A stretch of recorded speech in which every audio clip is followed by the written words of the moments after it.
जंजाल बना हुआ है, इसको ध्वस्त करना पड़ेगा, एक नया खाना बनाना पड़ेगा। आर्थिक मुआवजा प्रत्येक बच्चे को मिलना चाहिए। पूरे प्रदेश में मैं आंदोलन करूंगा आप लोगों के साथ। गांव में, दाढ़ी में, शहरों में हम पैदल चलेंगे, जनता को साथ लेकर चलेंगे, न्याय दिलाएंगे, न्याय करवाएंगे। आपकी बात को रखते रहे। हम लोगों के पास कुछ नहीं है, हम तो पैर में जूता डाल के निकल पड़े थे। मुझे उम्मीद नहीं थी कि यात्रा में कौन आएगा कौन नहीं आएगा। एक दिन की मोहलत दी थी। गांव एक एक ढाड़ी में जाकर न्याय मांगेंगे और न्याय लेकर आएंगे। और वादा करना चाहता हूं अब सबके सामने, मैं किसी पद पे रहूं या ना रहूं, मैं राजस्थान की जनता और नौजवानों की सेवा अपनी आखिरी सांस तक करता रहूंगा। और मैं डरने वाला नहीं हूं, मैं दबने वाला नहीं हूं। मैं आपके लिए लड़ा हूं और लड़ता रहूंगा। ये वादा मैं खुले आसमान नीचे करके जा रहा हूं। प्यार से मांगो, हम हाथ काट के दे देंगे। धमका के मांगोगे तो हम हिलने वाले नहीं हैं। हम लोगों ने कमी नहीं छोड़ी मेहनत करने में, खून पसीना बहाने में। मेरे साथ जो हजारों लोग चले हैं, आज मैं आपको बताना चाहता हूं, आप नौजवानों के पैरों के छालों की कसम, मैं अब पीछे हटने वाला नहीं हूं। आपके साथ रहूंगा, हमेशा रहूंगा।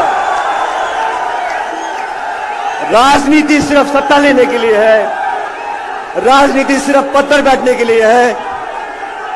नौजवान दर दर भटकता रहे, हम सिर्फ सत्ता का सुख लेंगे, ये संभव नहीं है। जो भी कुर्बानी देनी होगी मैं देने को तैयार हूं, जो भी करना होगा मैं करने को तैयार हूं। अभी चुनाव हुआ कर्नाटक में, भारतीय जनता पार्टी की सरकार थी। कांग्रेस पार्टी ने आरोप लगाया ये 40% की भ्रष्ट सरकार है। जनता ने आरोपों को स्वीकार किया, कांग्रेस को बहुमत दिया और भाजपा को मैदान से भगा दिया। ये भ्रष्टाचारी वो चीज है जो लोगों के दिल में गुजरती है। हमने भी किया था राजस्थान में, लेकिन अब कोई सफाई दे रहा है।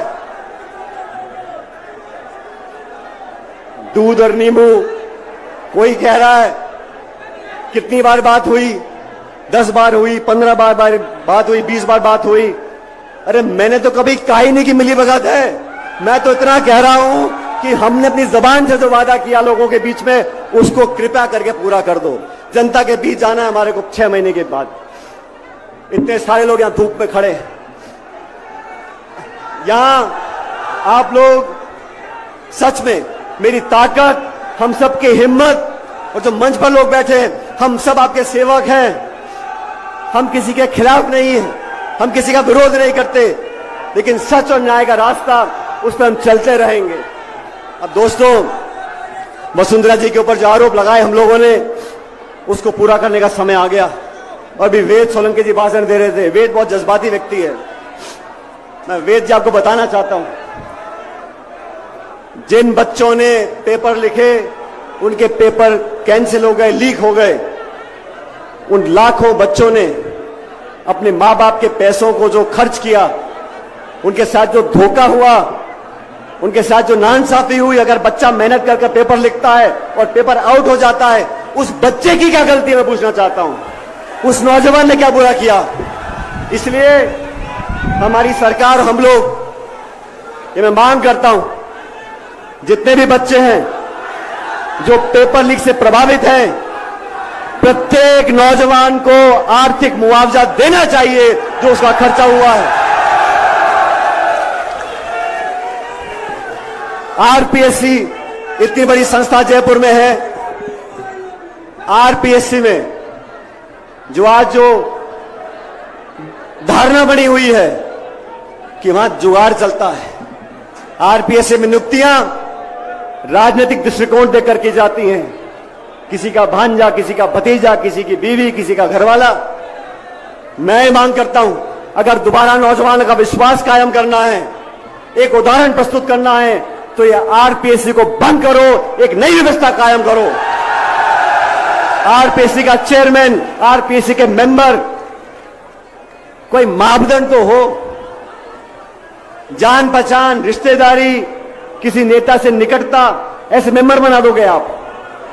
मेंबर को हटाने के लिए राष्ट्रपति तक जाना पड़ता है, लेकिन बनाने में क्या है, एक ऐसा कानून बने पारदर्शी तरीके से, आरपीएससी का चेयरमैन, आरपीएससी के मेंबर, और जो जांच होती है, जब हाईकोर्ट का जज बनता है उसकी आईबी जांच करती है, उसकी पृष्ठभूमि की जांच की जाती है, कहां उठता है, कहां बैठता है, क्या खाता है।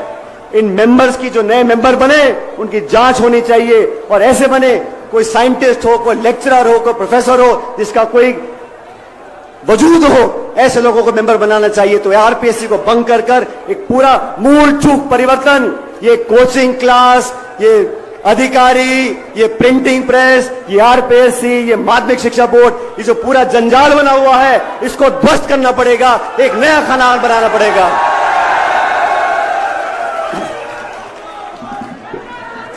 और तीसरी बात, वसुंधरा जी की सरकार के समय जो हमने आरोप लगाए थे, गहलोत साहब ने लगाए थे, हमने लगाए थे, उस पर जांच करने का समय आ गया। साथियों,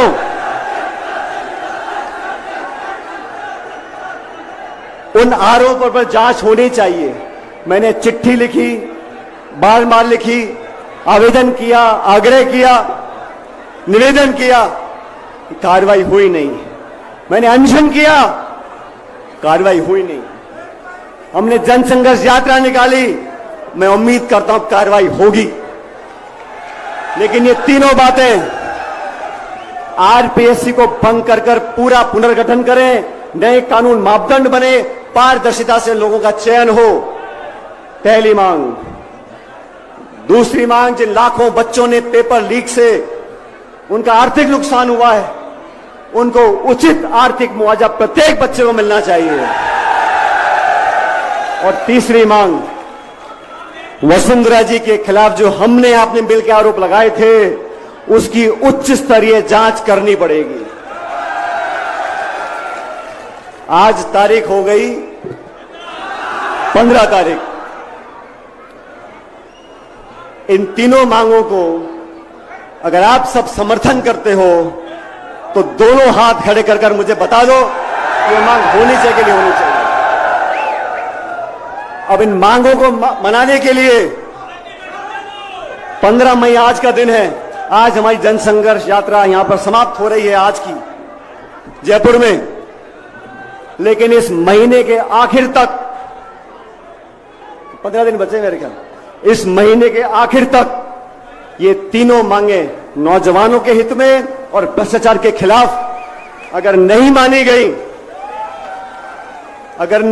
गई, तो मैं आप लोगों को बताना चाहता हूं, अभी मैंने गांधीवादी तरीके से अनशन किया है, जनसंघर्ष यात्रा करी है। महीने के आखिर तक अगर कार्रवाई नहीं होती तो पूरे प्रदेश में मैं आंदोलन करूंगा आप लोगों के साथ।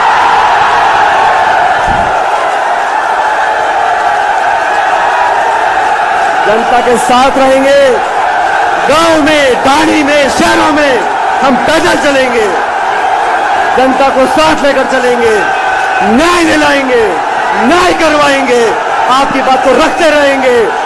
और सुन लो, आप सब सुन लो, हम लोगों के पास कुछ नहीं है, हम लोगों के पास कुछ नहीं है। हम तो पैर में जूता डाल के निकल पड़े थे। मुझे उम्मीद नहीं थी कि यात्रा में कौन आएगा कौन नहीं आएगा। एक दिन की मोहलत दी थी और आप लोग पधारे होती बड़ी संख्या में। हमारे पास जो कुछ भी है, हमारी पूंजी, हमारी ताकत, हमारा सब कुछ ये जनता है। और जब हम आंदोलन करेंगे तो एक एक गांव, एक एक ढाणी में जाकर न्याय मांगेंगे और न्याय लेकर आएंगे। मेरा आप सब लोगों से निवेदन है, हम लोगों ने, मैं फिर कहना चाहता हूं,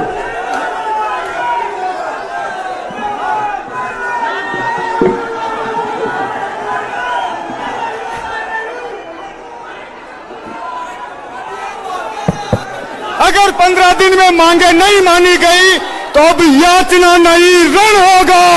तो भारी भीषण होगा। और जो हमारे साथी हमारे न्याय के मांग के उत्तर में बोलेंगे कि गुटबाजी, अनुशासन और पार्टी का डिसिप्लिन, मैं उनको बड़ी विनम्रता से याद दिलाना चाहता हूं। हम लोगों ने बात रखी, दिल्ली में हमारी बात को सुना और एआईसीसी ने कमेटी बनाकर हमारे काम को आगे बढ़ाया।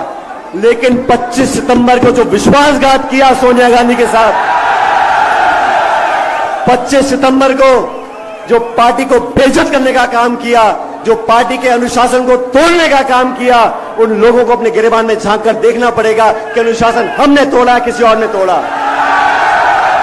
हम तो बिना पद के, गाली खा खा के, खून के घूंट पी पी के जनता में जाके संगठन का काम कर रहे हैं, और आप मलाई खा खा के, गाली दे दे के हमको बदनाम करने का काम कर रहे हो।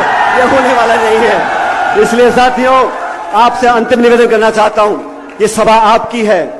मुझे जानकारी मिली है कि कुछ लोग इस सभा में उत्पात मचाने की कोशिश कर सकते हैं, तो कृपया करके शांति से अपनी जगह बैठे और आराम से सभा को समाप्त होने दें। कोई कोशिश भी करे, हमें उत्तेजित नहीं होना है। ये बात ध्यान रखना, हम लोग जिस विचारधारा से बने हुए हैं वो महात्मा गांधी की विचारधारा है। प्यार, मोहब्बत, अपनापन, भाईचारा, 36 कौम को साथ लेकर चलने वाली विचारधारा है।